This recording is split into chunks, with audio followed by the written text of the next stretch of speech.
Sup notes! That's what this video is all about today. We're going to go overhead the pre-write and at-home instructions and how to fill it out and all the wonderful things that you need to know about SOAP notes and the health center to make sure that you have a wonderful health center experience. So, um, what we're going to do first is the pre-write. So you're going to get the file out and do the pre-write, meaning that you're going to pre-write everything that you can before the patient comes in. That way you have more face time with the patient and the patient loves you because you don't spend so much time just writing. So let's assume that we are seeing someone called M. Beetle. Would have chance to be Monica Beetle, like my wife. You can always put in their file number because you already know that. However, sometimes they do not actually come in for the appointment. They like to cancel. So I leave that date empty until they actually come in. Intern, you're going to put in your information, your dot code, like normal. For the SOAP, or for the S part of the SOAP note, it's going to be pretty blank for the pre-write. However, they like to know what happened since last visit. So LV for last visit, and then that brings us up to today's visit, TV. I also like to talk about the at-home or the previous at-home instructions. So let's say that I look up the previous SOAP note and the at-home instruction was to drink water, so I would write in water. If it was to do exercises, let's say walking, so did the person walk? And that would follow up with just a yes or no, and then how long and such. So we're just going to arbitrarily put in at home for at-home instructions.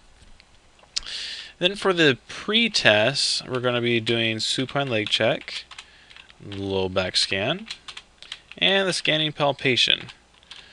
You're also going to be doing that for the post check, so we'll just copy everything over. So supine leg check and low back scan, followed by a scanning palpation. Under the assessment, you're going to be putting VSC for vertebral subluxation complex, and then for the P, we can't put it down just in case if they're actually holding, which should be the case. But we can come down here to the bottom part, and you can write down at home instructions again, and return for when are they coming back. Alright, so that is the pre-write. Now, let's see, what were the at-home instructions? Okay, we already covered that. We're filling it out correctly. So the patient actually comes in now, so now we know the date when they actually come in. So we're going to put it in as today. And we're going to ask them, alright, what has happened since last visit? Obviously, that's not going to really work if this is the first time you're actually seeing them. So since last visit, let's say that their neck pain did decrease to a 1 out of 10. We'll just leave it at that. And then today, though, let's say their neck pain is actually a severity of 4 out of 10. Now that is all you need. You don't need the whole OPP QRST. They're just interested in what is the area of complaint and what is the severity. That's it. Now, since last visit, you can talk as much as you want on that one, but for the most part, today's visit, you're going to be pretty short and sweet of area of complaint and the severity. Again, like we said, we're going to be talking about the at-home instructions, so you're like, okay, well, last week we talked about going on a walk. Did you go on that walk? Yes or no? And then let's say they walked for 30 minutes a day. Alright, so then at that point, then I say, okay, let's go ahead and lie face up. So I put down the pillow on the table, and I note which side is the short leg for the supine leg check. So I would say a positive right, and then how much. So like let's say 1/4 of an inch on the right side. Typically, we see that the low back is also tight on the side of the short leg, because typically the muscles are pulling up on that pelvis side. But it's not always the case. You can always have pain on the opposite side. But for right now, let's just say it was on the right and was not a fourth, because that doesn't even make sense. But we'll excel for that reason. Now we bring the patient up into a sitting position, usually facing away. It's a little bit easier.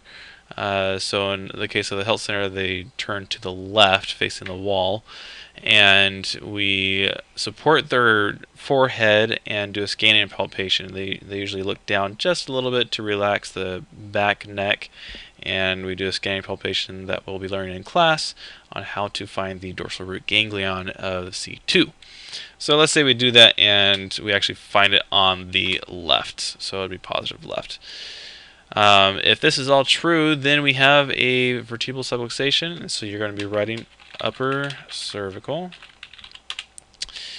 Since they do have a pain up here, you're going to come down here and you're going to say it's a slight cervicalgia. You don't need to do chronic, you don't need to say occasional, you just need to say slight cervicalgia. Alright, under P, we are doing a adjustment, so we're going to write in AO. If you can, write in AdvO, but it is 2 letters more, and sometimes speed is of the essence, but for the class we'll say it's AdvO, and then I do a hyphen C1. Now if you're going to do any sort of PT, like thumper or MR4 or whatnot, you would be writing it down here. I'll usually say thumper for the low back if it's tight, like that's actually part of the narrative, and that way I can get my PT credits. Alright, so after that, again, before you go get the signature, you're going to ask them, what is your health goal of the week? And that's something that not everyone does. They'll either just look at what is in the triplicate and just say, okay, well, we have an exercise program going on, or we have diet program going on, and I'm just going to tell you what you're going to do at home. And obviously I can make suggestions, but I really like to live in the possibility of having the patient surprise me. So I ask them all the time, what is your health goal of the week? And I'll write it down here at the at-home instructions. So if they want to go walking, or if they want to just rest or whatnot, and if I agree with it and it's a great thing, I'll definitely put it down. So let's say she just wants to drink more water, and I'll say, okay, well, how much? And we'll actually put down a amount, so 2 liters a day. I'll actually write day there. And then obviously we need to know when they're going to return. I ask this before I get the signature, because usually if you get the signature and you adjust the person, you forget to ask about when they're coming back. And I don't want to forget, so I just ask right away, even before I adjust. I know it sounds kind of strange, but it works out great for me, and they like it. So we get all the paperwork stuff out of the way, and then once that's done, it's all about patient care. So return, we'll say next week. So at this point, we're going to go get the signature, and we're going to run back as fast as we can, and after we get this thing authorized right here, and then we're going to adjust the patient using the master formula. If you're able to do it on your own, awesome, but in a different video we'll show you how to use that master formula. That's going to be a lot farther along in the curriculum. Once you adjust them, you're going to post check, and usually you're going to have negative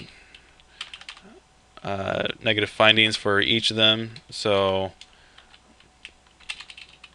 there's going to add negative, negative, negative. If the supine leg check was positive, you just again note it, where it's at, and whatever findings you do get. After this, you do a anti-gravity chair resting if possible, and usually if it's the first adjustment, I'll try and rest them for about 10 minutes. If they've been adjusted before, I'll just do 5. It's not a prerequisite or a necessary thing to do rest your patient, but it's a nice thing to do. Also, I have noticed that sometimes if the legs don't come even right away, I'll rest them for that 5 minutes, 10 minutes like I normally would, bring them back, and typically at that point their legs are even. They just need a little bit more time to process that information. So after that, they're good to go. Let's send them on their merry way, and see them next week. If you have any questions or anything, just ask in class or just send me an email. My email is beetlejames at hotmail or gmail.com. And yeah, all right. Hopefully you guys enjoyed it. We'll see you later. Bye.